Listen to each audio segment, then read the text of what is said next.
ቷቸዋል ንጉስ ሆኗቸዋል። ስንት ዓመት አልኳችሁ? 40 ዘመን። ስለዚህ ለዚህ ነው እግዚአብሔርን መፍራት፣ እግዚአብሔርን ማክበር፣ ሕጉን ትእዛዙን መጠበቅ ለትልቅ ደረጃ ያደርሳል።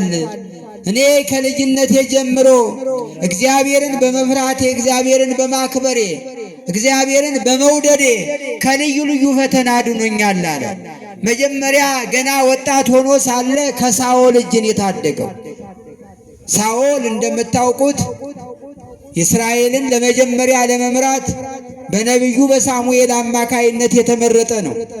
ግን የራሱን ሐሳብ እየተከተለ የእግዚአብሔርን ፈቃድ ባለመፈጸሙ የተነሳ ሳኦል ሲወድቅ በእስራኤል ላይ የተሾመው በሱ ፋንታ ነቢዩ ዳዊት ነው። ስለዚህ ነቢዩ ደግሞ ወደ 7 ሀብታት የተሰጡት ነው። በእነዚህ 7 ሀብታት እግዚአብሔርን አመስግኖበታል። በዚህ በተሰጠው ጸጋና ክብር ተጠቅሞበታል። ስለዚህ ዛሬም እኛን ኑ ልጆቼ ኑ ስሙኝ እግዚአብሔርን መፍራት አስተምራችኋለሁ ያለን ለዚህ ነው። እግዚአብሔርን መፍራት ደግሞ ብጽዕናን ቅድስናን ያሰጣል። ለዚህ ነው በመዝሙረ ዳዊት መዝሙር 111 ቁጥር 1 ላይ ብፁዕ ብእሲ ዘይፈርሆ ለእግዚአብሔር ወዘይፈቅር ትእዛዞ ፈድፋደ። ትእዛዙን እጅግ የሚወድ እግዚአብሔርን የሚፈራ ሰው ምስጉን ነው ንዑር ነው ተባለ። እግዚአብሔርን የሚደፋፈር አላለም። ከእግዚአብሔር ጋር የሚገዳደር አላለም። እግዚአብሔርን የሚፈራ ትእዛዙን እጅግ የሚወድ ብፁዕ ብእሲ ዘይፈርሆ ለእግዚአብሔር ብፁዕ ነው ንዑር ነው ክቡር ነው ብሎ ነቢዩ ሲናገር እንመለከታለን ማለት ነው። ስለዚህ እግዚአብሔርን ማክበር ብጽዕናን ቅድስናን ያሰጣል፣ ለትልቅ ደረጃም ያደርሳል። በዚህ በኦሪት ዘፍጥረት ምዕራፍ 39 ቁጥር 1 ጀምሮ ስትመለከቱ ከያዕቆብ ልጆች መካከል አንደኛው የወጣቱ የዮሴፍን ታሪክ እስቲ አጥሩ። ምንድነው የሚለን ታሪክ? መጽሐፍ ቅዱስ ስናነብ እኮ ያ ብላቴናው ዮሴፍ የገዛ ወንድሞቹ በቅናት ተነሳስተው በባዕድ ሀገር እንዲሸጥ አድርገውታል። እንዲያውም እንግደለውም ብለው ነበረ። የተሻለ ሐሳብ ያቀረበው ከወንድማቸው መካከል አንደኛው ሮቤል የተባለው እሱን ብንገድለው ምን ጥቅም አለው? ይልቁን ሸጠን ገንዘቡን ብንካፈል አይሻልም ብሎ የተሻለ ሐሳብ እሷ መጣ እንጂ እነሱ ግን የገዛ ወንድማቸውን በቅናት ተነሳስተው እንግደለው ነው ያሉት። ከእንዲህ አይነት ክፉ ሐሳብ ሁላችን በቸርነቱ ይጠብቅ። የገዛ ወንድማቸው አባቱ ልኮት ስንቅ አድርሰህ ምግባቸውን ይዘህ ሂድ ብሎ በላከው ምግብ ይዞላቸው በሄደ ፋንታ ከእጁ እሱ ደግሞ እጅግ በጣም እግዚአብሔርን ስለሚፈራ አባቱን ስለሚያከብር ያን የያዘውን እንኳ ስንቅ ከፍቶ ልብላል አለ። እሱ እየተራበ እሱ እየተጠማ ለወንድሞቹ ስንቅ ያመላልሳል። ስንቁን ከበሉ በኋላ ምግቡን ከበሉ በኋላ የገዛ ወንድማቸውን እንግደለው አሉ በቅናት ተነሳስተው። ለዚህ እኮ ነው ክርስቶስን ይመስለዋል የተባለው። ለዚህ ነው መናን ከሰማይ እያወረደ ውሃን ከዓለት ላይ እያፈለቀ በጎ ነገር ባደረገላቸው ፋንታ መድኃኔ ዓለም ኢየሱስ ክርስቶስን ሰቅለውታል። መከራ ጽንተውበታል። ፈደዩን ይኪተየን ተሰናይት በጎ ነገር ባደረገ ፋንታ ስለ መልካም ፋንታ ክፉ ነገር ከፈሉት ያለው ደራሱ ይሄ ነው። ወርቅ ላበደረ ጠጠር ይላሉ አባቶቻችን። በጎ ነገር ባደረገ ፋንታ የገዛ ወንድማቸው ዮሴፍን ለአንድ ነጋዴ ለአንድ እስማኤላዊ ነጋዴ ሸጡት ነው የሚለው። በተሸጠበት ቦታ ደግሞ ሌላ ፈተና ገጠመ። ያንን ፈተና ደግሞ በድል ተወጣው። በባርነት በሰራተኝነት በተቀጠረበት ቦታ ላይ የዛ የተቀጠረበት ሰው ጲጥፋራ ይባላል። በሱ ሚስቱ ተፈታተነችው። እስራኤላዊ ስለሆነ ሲገባ ደረቱን ሲወጣ ባቱን ትመለከታለች። በሐፀ ዝሙት ተነደፈች ይላል። ካንተ ጋራ በኃጢአት እንውደቅ ስትለው አይሆንም ነው ያለው። ኧረ እባክህን እሱ ሩቅ ሀገር ለንግድ ሄዷል። ማን ያያል አለች። ምንድነው ያለው እሱ? ሰው ባያይ ማን ያያል አለ። ንገሩ፣ ማን ያያል አለ? እግዚአብሔር ያያል አለ። በአንድ ወቅት እኮ ነው አንዱ የአትክልተኛውን ሚስት ወደደ አሉ። እሱ ባለጸጋ ነው፣ አትክልተኛ ቀጥሯል። በዚያ በድቃቂ ሳንቲም በሱ ሲተዳደሩ ራሱን ከፍ ከፍ አድርጎ ከሷ ጋር በኃጢአት ልውደቅ ብሎ አሰበ። ይህ ባለጸጋ እሱን ሩቅ አገር ላከው። ከዛ በኋላ ቤት ከገቡ በኋላ በሩን ዝጊው አለ። ቀጥሎ ከተንበሩ ይዘጋ አለ፣ መስኮቶቹ ይዘጉ አለ። አንድ ጭላንጭል ነገር እንዳይኖር አላያችሁ። ከዛ በኋላ ምን ይቀራል ብሎ ጠየቀ። አረ ትልቅ ያልተዘጋ በር አለ አለችው እሷ። በሷ ላይ አድሮ እግዚአብሔር ሊያስተምረው፣ በሷ ላይ አድሮ እግዚአብሔር ከክፉ ነገር ሊከለክለው አንድ ትልቅ ያልተዘጋ በር አለ አለችው። እንዴ በሩ ተዘግቷል፣ ከውጭ ያለው ከተንበሪም ተዘግቷል፣ መስኮቶቹ ጠቅላላ ያሉት ተዘግተዋል። ምን ያልተዘጋ በር አለ ብሎ ጠየቃት። ምን አለችው እሷ? በእኛና በእግዚአብሔር መካከል ያለው በር አልተዘጋም አለች። እውነት ሐሰት? ሰው ባያይ ማን ያያል? ምእመናን እኛ እንደው በእውነቱ እግዚአብሔር ያያል ብንል፣ በእውነት እግዚአብሔር ያየኛል ብለን ብንፈራ፣ እግዚአብሔርን ብናከብረው የት በደረስ። ግን እኛ ሞኞች ነን። እንዴት እግዚአብሔር አያይም እንላለን? እንዴት እግዚአብሔር አይሰማም እንላለን? ነብዩ እኮ ተናግሯል። ዘተከላሁ ለእዝን ይሰምኑ፣ ጆሮን የተከለ እግዚአብሔር አይሰማምን? ዘፈጠራሁ ለዓይን ይርየይኑ፣ ዓይንን የፈጠረ እግዚአብሔር አያይምን ብሎ መጽሐፍ ነግሮናል። እግዚአብሔር ያያል። ስለዚህ ዮሴፍ የመለሰላት መልስ ሰው ባያይ እሱ ባይኖር እግዚአብሔር ያያል ብሎ እምቢ አላት ነው የሚለው። ነገር ግን እሷ በክፋት ተነሳስታ ብዙ ልብሷን ቀዳ እንዲህ ክፋት ነገር ፈጽሞብኛል ብላ ጮኸች። ሰዎቹ ተሰበሰቡ፣ ወደ እስር ቤት ተጣለሱ። ተፈይኖበት ምንም ነገር ባልሰራው ልክ ንጹሕ ባህሪ አምላክ መድኃኔ ዓለም ስለኛ ሲል ኃጢአት በደል ሳይኖርበት ንጹሕ ባህሪ አምላክ ስለኛ ብሎ በመልተ መስቀል እንደተሰቀለው ስለኛ ብሎ 6666 ግርፋት የተገረፈው ስለኛ ብሎ ያን ሁሉ መከራ የተቀበለው ኃጢአት በደል ሳይኖርበት እኮ ነው። ሚመና ስለኛ ብሎ ነው። ዮሴፍም ምንም ነገር ሳይኖርበት ወደ ወህኒ ተወረወረ፣ ወደ እስር ቤት። በእስር ቤትም ሲጣል ማን ከሱ ጋር ነበር ይላል? ሚመናን እግዚአብሔር ከሱ ጋር ነበር ይላል። ከሁላችን ጋር ይሁን መድኃኔዓለም። በእውነት እግዚአብሔር ከኛ ጋር ከሆነ ማን ይቃወመናል እንዳለ መጽሐፍ። የእስረኞች አለቃ ሆነ። በዚህ ሁኔታ እያለ እንደገና ደግሞ የሀገሪቷ መሪ የግብፁ ንጉሥ እጅግ በጣም ከባድ የሆነ ውስብስብ የሆነ ህልም አየ። የሚፈታለት አጣ። በአካባቢው ያሉት የሚመግባቸው፣ የሚያጠጣቸው፣ የሚያበላቸው ኑ ባካችሁን ህልሙን ተርጉሙልኝ አላቸው። ሊተረጉሙት አልተቻላቸው። ሰው አመለከተው። አረ እስር ቤት እግዚአብሔር ከሱ ጋር የሆነ አንድ ወጣት ብላቴና የዚህ ምስጢር ፈቺ አለ ብለው ጠቆሙት። ነው እንዲህ አለ። ራሱን ተላይቶ አምጡልኝ አለ። ዮሴፍ ብላቴናው ያስጨንቀው የነበረው የንጉሥን የፈርዖንን ህልም ፈታለት። አይ ከዚህ በኋላ አንተማ የኔ እንደራሴ ነህ አለና በሀገሪቷ ላይ ጠቅላይ ሚኒስቴር አደረገው። ምን አደረገው? ጠቅላይ ሚኒስቴር፣ ትልቅ ሹም። ከዛ በኋላ ነው እግዚአብሔር ከፍ ከፍ አደረገው። ለ7 ዓመታት ያህል ረሃብ ሆነ። እባካችሁን ረሃብ በሀገራችን ገብቷልና እህል ሸምታችሁን ብሎ ያ ሽማግሌ አባታቸው ያዕቆብ ወንድሞቹን ወደ ግብፅ ምድር ላከ ይላል። እነሱ እህል የሚይዙበትን ወይ ማዳበሪያን በለው ወይም ደግሞ እህል የሚያዝበትን ነገር አስይዞ ላካቸው። እህል እንዳለ ስለተሰማ እባካችሁን ብለው፣ ታሪኩ ሰፊ ነው እንደሚታወቀው። እነሱ ሞቷል ብለው ነው ለአባታቸው ያረዱት። እሱ ግን ትልቅ ስራ ላይ ደርሷል። ትልቅ ማዕረግ ላይ በቅቷል። እግዚአብሔር ከፍ ከፍ አድርጎታል። እግዚአብሔርን ስለፈራ ስላከበረ በሱ ምክንያት እህል ይዘው ሄደው እነሱም አባታቸውም ከረሃብ ሊድኑ ይችላል። ታሪኩ ሰፊ ስለሆነ ጣፋይ ታሪክ ነው ከሰዓታችን አኳያው። ስለዚህ እግዚአብሔርን መፍራት ብጽዕናን ቅድስናን ያሰጣል። ለዚህ ነው ነብዩ ኑ ደቂቄ ወስሙኒ ፈሪሃ እግዚአብሔር መሐርክሙ፣ ልጆቼ ኑ ስሙኝ እግዚአብሔርን መፍራት አስተምራችኋለሁ ያለው ለዚህ ነው። ሌላው ኑ ብሎ እግዚአብሔር የጠራን በሁለተኛ ደረጃ ኑ ያለን በሱ እንድንደሰት። በመዝሙረ ዳዊት መዝሙር 94 ቁጥር 1 ላይ ኑ ንትፈሳ በእግዚአብሔር ይላል። ኑ በእግዚአብሔር ደስ ይበለን ይላል። በማን ደስ ይበለን አለ?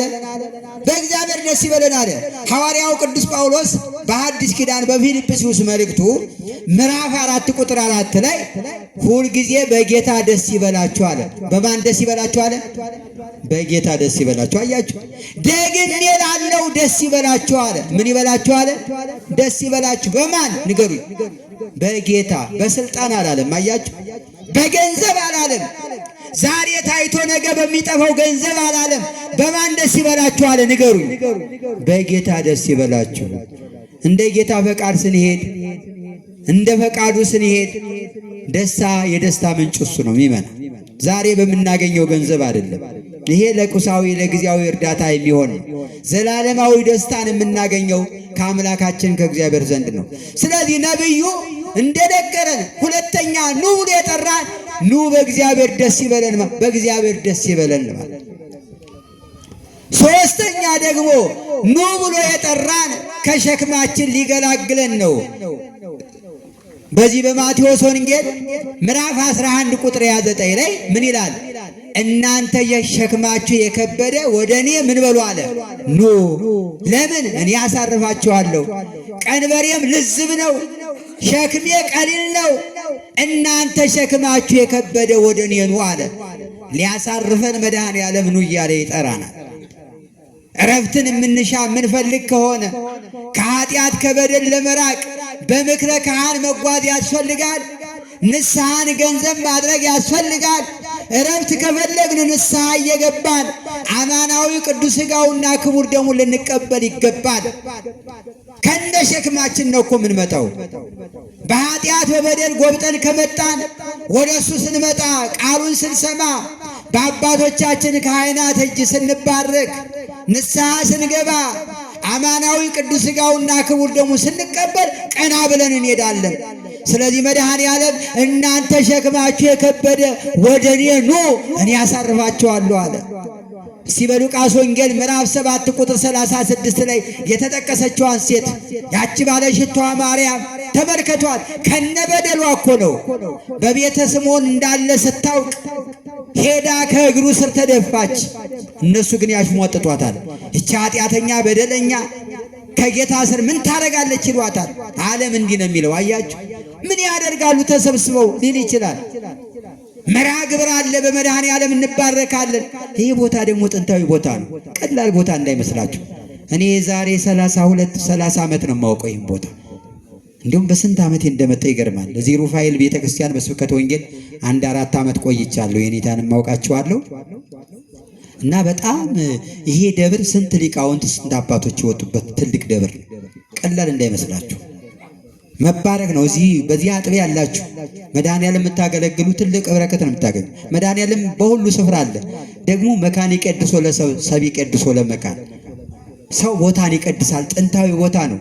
ብንጸልይ ሱባኤ ብንገባ የምንደመጥበት ትልቅ ቦታ እኮ ነው። ግንዛቤው ሊኖረን ይገባል። ይህ ቦታ ረድኤተ እግዚአብሔር ያለበት ነው። ከፍታ ቦታ ላይ ደብረ ታቦርን ትዝ የሚያሰኝ፣ ዝቋላን ትዝ የሚያሰኝ፣ ደብረ ዳሞን ትዝ የሚያሰኝ፣ አሰቦት ገዳምን ትዝ የሚያሰኝ ትልቅ ቦታ እኮ ነው። ይመናል።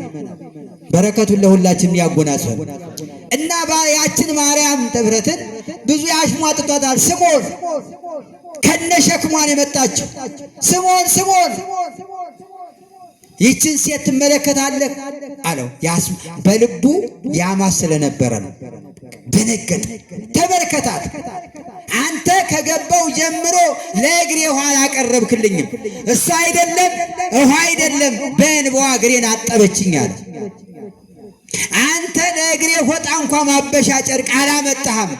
እሷ ግን የተሰጣትን ውበቷን ጸጉሯን በእግሬ ታሸዋለች። በጸጉሯ በተሰጣት ውበት አንተ እሷ ዘይት እንኳ በምድረ እስራኤል ስዞዟር ፀሐዩ መጥቶታል እንደዚህ ሆኗል ብለህ ዘይት አምጥተህ አልቀባኸኝም። አንተ ለዘይቱ ለራስ ቅባቱ ትጨነቃለህ። የከበረውን ሽቶ አምጥታ በራሴ ላይ ያፈሰሰች። ብዙ የሆነው ኃጢአቷ ተሰርዮላታል ብሎ እሷንም አመሰገናት። እሱም ደግሞ የእሷን ሥራ እንዲሠራ ሐሜቱን ትቶ ማሽሟጠጡን ትቶ እሷን መናቁን ትቶ ራሱን ዝቅ አድርጎ ለኢየሱስ ክርስቶስ ተገዥ እንዲሆን በዚያው እየነገረው ነበር ምእመናን። ስለዚህ መበርታት መጠንከር ያስፈልጋል። ለዚህ ነው መጽሐፍ ራሱ ባለቤቱ መድኃኔዓለም እናንተ ሸክማችሁ የከበደ ወደ እኔ ኑ እኔ አሳርፋችኋለሁ ያለን ለዚህ እረፍትን በቸርነቱ ለሁላችን ያድለን። ሌላው ኑ ብሎ የጠራን የመጨረሻው በዚህ በማቴዎስ ወንጌል ምዕራፍ 25 ከቁጥር 34 ጀምሮ ያለውን ቃል ተመልከቱ። ምን ይላል? እናንተ የአባቴ ቡሩካን ኑ። ለምን? ዓለም ከተፈጠረ ጀምሮ የተዘጋጀላችሁን መንግሥት ውረሱ አለ። በቃ ይሄ እኮ ነው 40 ቀን ሙሉ የጾምን ለቅዳሴ የተመላለስን ጊዜያችንን መስዋዕት ያደረግነው ምንን ለመውረስ ነው? ንገሩኝ። መንግሥቱን ለመውረስ ነው። ቆመን ብናገለግለው ዘማሪያኑ የክብር ልብሳቸውን ለብሰው ለአገልግሎት የቀረቡት አባቶቻችን ካህናት የተሰበሰቡት እናንተም ጊዜያችሁ መስዋዕት አድርጋችሁ የተሰባሰባችሁት አንድ ያችን መንግሥቱን ለመውረስ ነው። ለዚህ መሽቀዳደም ያስፈልጋል። ሌላማ ምን ተስፋ አለን? ሌላማ ምን ናፍቆት አለን? ከመንግሥቱ ውጭ ከገነት ውጭ እንደ ፋያታዊ ዜማን ተዘከረኒ እግዚኦ በውስተ መንግሥትከ ብለን መጸለይ ነው እንጂ አቤቱ በመንግሥትህ በመጣህ ጊዜ አስበኝ ማለት ያስፈልጋል። ያኔ ደግሞ እኛን ዮም ትሄሉ ምስሌ እንዳለው ዛሬ ከኔ ጋር በገነት ትሆናላችሁ ይለናል። ለዚህ ነው የታጨነው። ምድራዊ ነገር ብቻ አይደለም፣ ቃሉን መስማት ያስፈልጋል። ሰው ስንት ዓመት ሙሉ ቃሉን እየሰማ የማይተገብር ሊኖር ይችላል። እንድንተገብረው መድኃኔዓለም በቸርነቱ ይርዳል። የመጨረሻ ታሪክ የምነግራችሁ አንድ ግብፃዊ አባት ዛሬ ርዕሰ መነኮሳት የተባሉት በመጽሐፈ ስንክሳሩ ላይ እንጦንስና መቃርስ ብለን የምንጠራቸው አባ እንጦንስ ገና በወጣትነቱ አባቱ በጣም ባለጸጋ ባለ ሀብት ስለነበረ ከዚህ ዓለም በሞት ተለየ። ከዚህ ከሚያልፈው ወደሚያልፈው ዓለም ተሸጋገረ። ከታላቅ ወንድሙ ጋር አባታቸው ባለ ሀብት ስለነበረ በገንዘብ ክፍፍል ተጣሉ ነው የሚለው። በቃ ሲናደድ ወዲያውኑ ተበሳጨ። ታላቅ ወንድሜ ለምን ያናድደኛል አለና ከአንዱ ወደ አንዱ ሽሹ ይላል እኮ። አንዳንዴ ክፉ ነገር ሲመጣ መሸሽ ያስፈልጋል። ወደ መድኃኔዓለም ቤተክርስቲያን መምጣት ያስፈልጋል። መነጋገር ያስፈልጋል። ለምን? ያቺ ታይም ያቺ ሰዓት ታልፋለች እኮ። የማያልፍ ነገር የለም። ትዕግስት ማሰለፍ ያስፈልጋል። ሰው ትዕግስት ካለ እንዴ ትዕግስት እኮ ይጠብቃል። ሰው ትዕግስት ካለው ውሃ በወንፊት ይያዛል አይያዝም? ስናስብ አሁን ወንፊት ውሃ ይይዛል ወይ? ግን ከታገስን ያሆ ረግቶ በረዶ ሆኖ እንይዘዋለን አንይዘው? ተመልከቱ፣ ትዕግስት ነዋ። በለሱን የጠበቀ ፍሬዋን ይበላል የተባለ ክርስቲያን ታጋሽ መሆን አለበት። መታገስ ያስፈልጋል። ስለዚህ ከወንድሙ ሸሸና ትንሽ እስቲ እሱ የሚለፍለት እኔም ልሂድ አለና ከወንድሙ ሸሸት አለ። ሲሄድ አንድ እንደ መድኃኔዓለም ቤተክርስቲያን የእመቤታችን ቤተክርስቲያን አገኘ። ልክ እዚያ ሰዓት ላይ ሲደርስ ቅዳሴ መካከል ላይ ነው የደረሰው እና ካህኑ በአብይ ቃል ወንጌል ብሎ ወጣ። ይሄ እንግዲህ ስታስቀድሱ አይታችኋል። በዜማ ወንጌል ብለው ልክ መጽሐፉን ዘርግተው ወደ ምእመናኑ ቀዳሲው ካህኔ ሰራይ ካህኔ ሆነው ይወጣል። ከዛ በኋላ ይነበባል። ዲያቆኑ ይዝለትና አይታችሁ ከሆነ በዕለቱ የተነበበው የሚገርማችሁ ነገር የማቴዎስ ወንጌል ምዕራፍ 16 ቁጥር 24 ነው። ምን ይላል ቃሉ መሰላችሁ? ምን ትበቆ ለሰብ ለእመ ኩሎ ዓለም ረባ ነፍሶ ወአጉለ። ሰው ዓለሙን ቢገዛ ቢነዳ ነፍሱን ካጣ ምን ይጠቅመዋል የሚለውን ቃል ሰማ። አይገርም? ይችን ቃል ነው የሰማው። እስቲ ይህን ቃል በሉ፣ ሰው በሉ። ዓለሙን ቢገዛ ቢነዳ ነፍሱን ካጣ ምን ይጠቅመዋል? ይጠቅማል እንዴ? ነፍሳችንን ካልጠቀምናት ምን ዋጋ አለው? ገንዘብ ብንቆልለው ያለ እግዚአብሔር አይሆንም በፍጹም። ሰው ዓለሙን ቢገዛ ቢነዳ ነፍሱን ካጣ ምን ይጠቅመዋል አለ ብሎ ተመለሰና የገዛ ወንድሙን ይቅርታ ጠየቅ። በቃ ያንተ የሆነ ሁሉ ያንተ ይሆን ትችላለህ አለ። ከዛ በኋላ ሄዱ። እንደ አባቶቻችን ምንኩስናን ጀመረ፣ ብሕትውናን ጀመረ። ስንት ቀን በሰማው ቃል ንገሩኝ? አንድ ቀን በሰማው ቃል እኔና እናንተ የእግዚአብሔርን ቃል ስንት ዓመት ሰምተን ይሆን? እርግጥ ነው ያስፈልገናል። ደካሞች አይደል?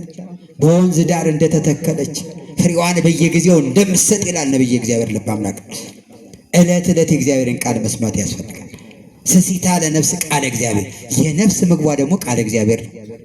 የሚሰማኝ ሰው በእርጋታ ይቀመጣል፣ ከመከራ ስጋትም ምን ይላል? ያርፋል ይላል። ስለዚህ ቃሉ ያሳርፋልና ኑ ብሎ የጠራን እሱን መፍራት እሱን ማክበር እንድናውቅ ነው። ኑ ብሎ የጠራን በእሱ እንድንደሰት፣ ኑ ብሎ የጠራን ከሸክማችን ሊገላግለን ነው። ኑ ብሎ የጠራን መንግሥቱን ሊያወርሰን እንደሆነ ለሁላችንም ግልጽ ነው ለማለት ነው። መድኃኔዓለም በቸርነቱ ሁላችንም ይርዳን። የሰማነውን በልቦናችን ሰሌዳ ይጻፍብን። የቸርነቱን ሥራ ይስራልን። ኃይለ አጋንንትን ያረቅልን። እሺ መዝሙር እንዘምራለን። ከዛ ወደ አባቶቻችን ጸሎት